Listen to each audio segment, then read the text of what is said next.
Pembatasan kuota susu di lingkup industri pengolahan susu IPS menuai protes dari kalangan peternak dan pengepul susu dengan menggelar aksi mandi susu hingga membuang susu yang ditolak oleh industri.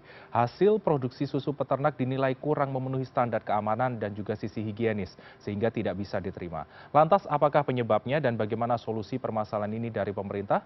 Sudah bergabung bersama kami Bapak Ali Agus, tenaga ahli Mentan Bidang Hilirisasi Produk Peternakan, dan Bapak Sriono, Ketua Paguyuban Peternak dan Pengepul Susu Tanpa Sambat. Selamat petang Bapak-Bapak, terima kasih sudah bergabung bersama kami di CNN Indonesia Newsroom. Selamat petang, Mas Freddy. Baik, saya akan ke Pak Sriono terlebih dahulu. Pak Sriono, melihat aksi yang Anda lakukan bersama rekan-rekan, apa sebenarnya yang melatar belakangi aksi protes tersebut dari mulai mandi susu, membuang susu, setelah itu ada juga aksi yang membagi-bagikan susu. Apakah benar aksi protes ini baru pertama kali dilakukan, Pak Sriono? Dan apa alasan pastinya, Pak? Ya, alasan kami memang dari keresahan-keresahan para peternak yang ada di wilayah Boyolali khususnya ya, ini karena memang 2 minggu terakhir ini ada pembatasan kuota pengiriman dari koperasi maupun UD yang ada di wilayah Boyolali ini. Akhirnya terjadi penumpukan overstock yang ada di koperasi maupun UD, khususnya di calling unit yang ada di wilayah Boyolali. Yang mana itu akan mengakibatkan istilahnya susu yang tidak mampu tertampung atau terjual ke IPS itu dalam beberapa hari mengalami kerusakan ya. Ini yang mengakibatkan koperasi dan UD yang ada di wilayah Boyolali ini berencana kemarin untuk menutup ataupun menghentikan penerimaan dari peternak ataupun libur, karena ya memang susu yang masuk ke calling unit itu tidak mampu terjual, sementara produksi peternak kan setiap hari berproduksi sapinya ya, itu sehari 2 kali, yang mana total produksi di wilayah Boyolali itu adalah 140 ton, sementara dari teman-teman di wilayah Boyolali itu yang mampu terpasarkan cuma di angka 110 ton per hari. Jadi ada sisa 30 ton yang mana itu tidak mampu tertampung oleh industri. Itu yang terjadi, yang melatar belakangi kenapa kami melakukan aksi kemarin. Oke, berarti ada overstock. Ada overstock yang tidak tertampung, ada 30 ton yang tidak bisa terserap, dan itu mungkin menjadi kendala juga bagi peternak. Dan saya akan ke Pak Ali Agus. Pak Ali Agus, ada overstock yang terjadi. Kira-kira ada langkah atau upaya apa yang dilakukan dari Kementan menanggapi adanya permasalahan ini? Baik, selamat petang Mas Freddy. Saya kira istilah overstock mungkin kurang tepat, karena sebenarnya kita ini kan masih kekurangan produksi susu khususnya dalam negeri, dan yang terjadi ini adalah perlunya komunikasi antara peternak, pengepul dan koperasi dengan industri pengolahan susu. Nah, oleh karena beberapa industri pengolahan susu itu mengurangi daya serapnya, sehingga daya tampung susu di level pengepul, koperasi itu kan terbatas, sehingga susu mengalami kerusakan, dan itulah yang dibuang.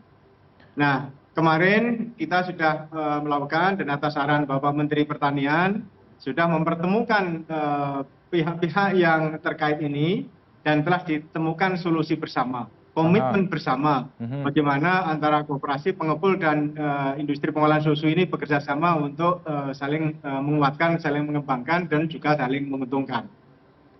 Oke, detailnya seperti apa Pak Ali? Apa yang menguntungkan bagi peternak, apa yang menguntungkan bagi perusahaan atau industri yang mengelola atau mengolah susu tersebut, Pak Ali? Bisa detail dijelaskan? Nah, poin-poin penting yang menjadi kesepakatan dan menjadi arahan dari Bapak Menteri Pertanian kemarin adalah bahwa industri pengolahan susu itu menyerap produk susu yang dihasilkan oleh peternak sapi perah. Ya, yang itu menjadi sebab ketika serapan ini dikurangi dengan ada beberapa alasan atau persoalan, sehingga ini harus dilakukan penyerapan. Kemudian yang kedua, industri pengolahan susu pun juga perlu melakukan pembinaan kepada para peternak koperasi supaya kualitas susunya pun meningkat dari waktu ke waktu sehingga standar kualitas pun terjaga.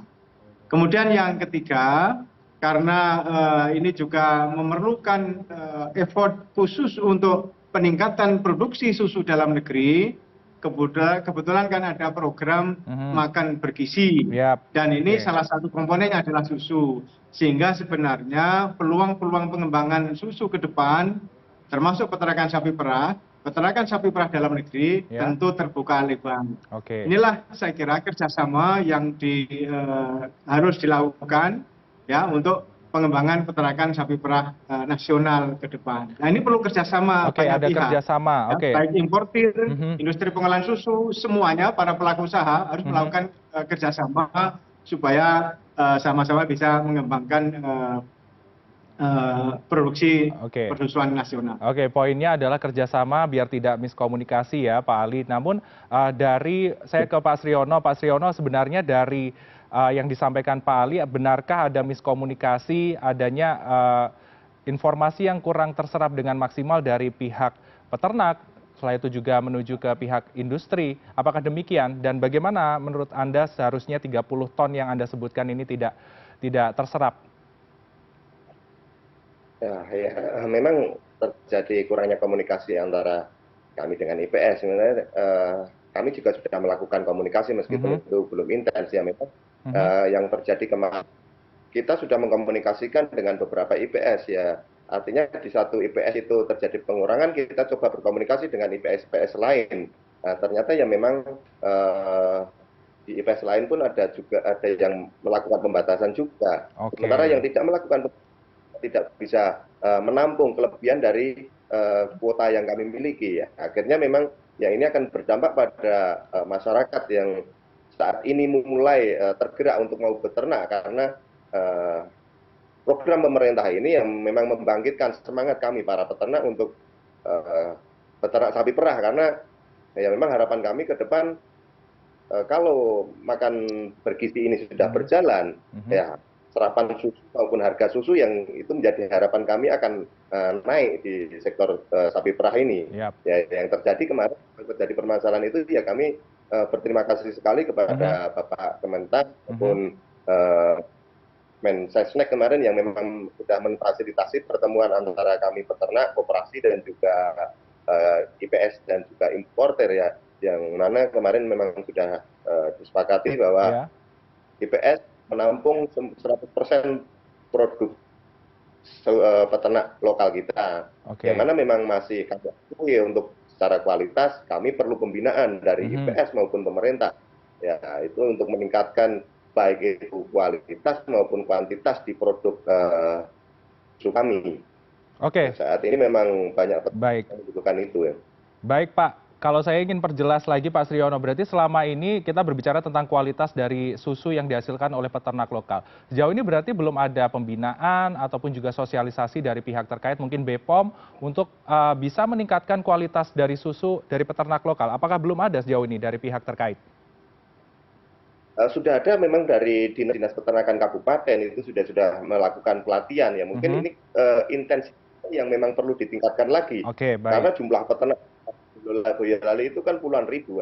Artinya mungkin dari dinas terkait untuk menjangkau dari puluhan ribu peternak ini ya memang belum mampu. Nah inilah ke depan adanya kerjasama antara koperasi, pemerintah dan IPS untuk bersama-sama gimana caranya meningkatkan SDM tentang manajemen peternakan di kalangan peternak rakyat ini. Perlu ditingkatkan. Saya ke Pak Ali. Pak Ali, berarti sudah ada program ataupun juga detail sedemikian rupa untuk meningkatkan kualitas susu dari para peternak. Sudah ada Pak, dari sisi Kementan ke depannya upaya-upaya seperti itu sudah ada ya Pak? Ya, saya kira upaya-upaya untuk melakukan pendampingan, pembinaan peternak, koperasi untuk meningkatkan kualitasnya sejauh ini sudah banyak dilakukan. Tetapi titik kritisnya itu kan semacam supply demand. Karena pengepul dan koperasi peternak ini kirimnya ke industri pengolahan susu, ya, ketika katakanlah kuota atau kontrak untuk penerimaan susu ini ada penurunan, ya otomatis kan menjadi persoalan sebagaimana yang telah kita ketahui bersama. Oleh karena itu, ke depan dan sudah disepakati kemarin antara pihak-pihak yang terkait ini, antara industri pengolahan susu dan juga peternak pengepul koperasi ini, supaya industri pengolahan susu ini menyerap ya semua produksi susu yang ada di dalam negeri. Karena bagaimanapun juga ini untuk mendukung program Mulia, ya ketersediaan susu dalam negeri untuk pengembangan peternakan, untuk kesejahteraan dan untuk pemerataan pekerjaan dan sebagainya. Oke, tadi Bapak menyebutkan ada penurunan permintaan atau penyerapan susu dari peternak lokal. Dan dari beberapa informasi yang kami dapatkan, ada fakta-fakta di mana memang untuk nilai impor dari susu ini luar biasa besar, di mana ada peningkatan yang luar biasa dari tahun 1997. Ini awalnya cuma 40%, namun hingga saat ini untuk tahun ini 2024 sudah mencapai 80%. Apakah ini menjadi salah satu penyebab penurunan permintaan atau penurunan serapan dari susu-susu peternak lokal? Apakah ini menjadi salah satu juga pemicu adanya aksi-aksi yang terjadi, dan adakah permainan dari mafia atau kartel-kartel impor susu? Pak Ali. Saya kira spiritnya, concern pemerintah adalah ingin mewujudkan landasan kita bernegara dan berbangsa ini adalah mewujudkan keadilan sosial bagi seluruh rakyat Indonesia. Sehingga dengan adanya kapasitas produksi susu dalam negeri yang rupanya kalau sebelum reformasi itu masih mampu mensuplai 40% dari total kebutuhan, nah sekarang tinggal 20% kebutuhan. Ya, artinya 80% ini kan di cover dari susu yang didatangkan dari luar negeri. Oleh karena itu, melalui program Makan Bergizi dan pemerintah berkomitmen bagaimana caranya supaya semuanya tumbuh berkembang, syukur harus ini diupayakan bersama, termasuk industri pengolahan susu itu harus menyerap produksi susu dari dalam negeri, produksi susu segar dalam negeri. Itulah poin-poin kesepakatan yang saya kira kemarin disepakati bersama. Industri pengolahan susu juga nampaknya juga sudah sependapat, setuju. Dan ini untuk mendukung supaya apa? Supaya produksi susu dalam negeri semakin lama, semakin hari, semakin meningkat proporsinya, supaya ketergantungan susu dalam negeri ini, ketergantungan akan susu impor itu semakin lama semakin menurun, rasionya semakin sedikit, begitu ya. Baik, rasionya diusahakan bisa menurun ya, tapi ya entah ada permainan atau belum, kita masih akan memantau ke depannya kira-kira akan seperti apa. Karena sebelumnya kita juga ketahui ada beberapa yang sempat ramai terkait gula ataupun juga CPO, ini juga sempat ramai ada permainan-permainan mafia impor ya Pak Ali. Nah, kira-kira ini tadi serapan yang dibacakan atau disampaikan oleh Pak Ali ini adalah terkait penyerapan dalam program makan siang bergizi gratis di program dari Prabowo Gibran atau Presiden dan juga Wakil Presiden. Pak Sriono, apakah dihubungi juga atau disampaikan juga terkait program ini yang nantinya bisa menyerap hasil produksi susu dari peternak lokal di sana? Pak Sriono. Ya, kalau penyampaian ini memang sudah disampaikan oleh Dinas Peternakan terkait ya. Ininya karena dari hasil yang disampaikan Pak Kementan kemarin memang kita harapan besar kita penyerapan untuk makan siang bergizi ini menggunakan produk susu lokal kita. Artinya serapan ke hasil dari peternak lokal kita itu mampu 100% terserap dan dimanfaatkan oleh masyarakat Indonesia khususnya, yang mana ini nanti untuk menunjang program Pak Prabowo yang mau dimulai di Januari depan ya. Ya mungkin untuk angka kecukupannya kita masih jauh lah untuk mencukupi kebutuhan nasional kita, karena memang produksi kita baru di 20%. Ya memang ini kami mengakui bahwa ini memang harus ditunjang dengan produk impor. Yang mana ya untuk meningkatkan produktivitas peternak lokal kita ya memang perlunya ada penambahan populasi, apalagi di saat ini kita populasi sedang turun. Kemarin pas KPMK kemarin turun populasi itu memang cukup signifikan. Nah, kita untuk memulihkan populasi ini memang kita perlu adanya sapi-sapi baru yang kemungkinan akan diimpor ke Indonesia Oke. ya. Ini memang secara genetik sapi impor akan lebih baik, akan meningkatkan dari segi produktivitas per ekornya.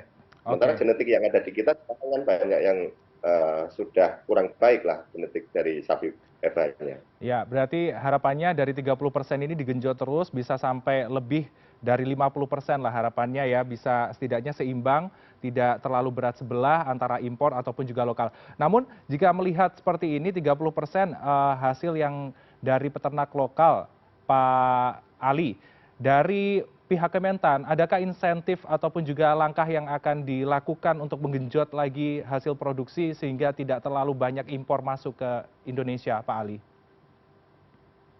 Baik, saat ini di Kementerian Pertanian sedang menyiapkan berbagai instrumen ya untuk membangun ekosistem usaha peternakan sapi perah, industri Aha. peternakan sapi perah ini ya supaya hulu hilir dan berkembang mulai dari bagaimana investor diundang untuk datang ke Indonesia, tetapi investasi ini diutamakan adalah peternakan sapi sehingga fasilitasi untuk mendatangkan sapi supaya menambah populasi ini juga dilakukan oleh pemerintah, termasuk informasi penyediaan lahan, kemudian juga berbagai insentif, termasuk insentif fiskal, kemudian juga tentu yang jelas, yang sangat jelas adalah off-take.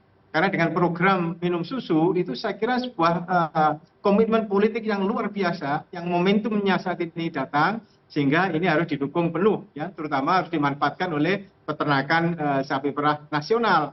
Jangan sampai peternakan sapi perah yang sudah sekian lama ini perlu didukung, dikembangkan, jangan sampai terlewatkan momentum ini. Maka menambah populasi sapi, kemudian berbagai pendekatan termasuk lahan untuk pakan ternak, kemudian pakan. Dan jangan lupa salah satunya adalah hilirisasi, ya, termasuk pengolahan susin juga dilakukan supaya apa? Dengan mesin pendingin, kemudian Oke. olahan-olahan jadi UHT, ultra high temperatur, susu yang siap minum, itu saya kira juga nanti ke depan akan dilakukan program-program untuk mendorong ke arah sana. Oke, Pak, terakhir terkait ada swasembada pangan yang ingin dicapai, salah satunya juga swasembada susu. Kira-kira bagaimana langkah dari pemerintah khususnya dari Kementan, Pak, sedikit saja untuk mencapai hal tersebut? Pak Ali. Oh, ya, salah satunya adalah kita ingin mendatangkan melalui peran-peran serta pelaku usaha, mendatangkan 1,2 sampai 1,5 juta ekor sapi perah yang saat ini sudah melakukan pendekatan. Sapi perah tidak harus sapi perah temperate, sapi perah subtropis, tetapi juga sapi perah tropis. Ya, pengalaman seperti di Brasil itu cukup berhasil mengembangkan sapi perah tropis. Ini pun sedang diupayakan. Regulasi pendukung untuk itu juga sedang disiapkan, termasuk perpres bagaimana peran industri pengolahan susu untuk menyerap produksi susu nasional, produksi susu segar dari peternak lokal ini. Baik. Saya kira cukup banyak instrumen yang sedang disiapkan, ya. Mudah-mudahan ini membangun ekosistem yang sehat dan produktif lah, ya, untuk kemajuan industri persusuan nasional di masa yang akan datang. Mbak Ali, baik, terima kasih. Kita akan pantau terus kira-kira akan seperti apa langkah dari pemerintah dan juga tentunya mensejahterakan untuk peternak lokal khususnya ini bisa semakin sejahtera dengan adanya kebijakan-kebijakan khususnya Perpres yang akan ditelurkan nanti. Pak Ali, terima kasih untuk waktu Anda, tenaga ahli Mentan bidang hilirisasi produk peternakan dan juga Pak Sriono, Ketua Paguyuban Peternak dan Pengepul Susu Tanpa Sambat. Terima kasih, selamat kembali beraktivitas dan sukses selalu.